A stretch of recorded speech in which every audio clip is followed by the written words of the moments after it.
How to fix Facebook? There was an error fetching the data on your Facebook account. Today guys, I'm gonna show you how to fix or solve this problem.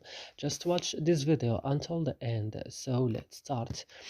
First, we just open settings, and when you open settings, we'll go directly to apps or applications. And on apps or applications, you will scroll down and you will go directly now to Facebook. And on Facebook, what you should do right now, just go to storage, and on storage go to the bottom of the screen and click on clear data, then click OK, and now your problem will fixed. So I hope this video is useful for you though guys. Don't forget to like, also subscribe in our channel, and see you in another video.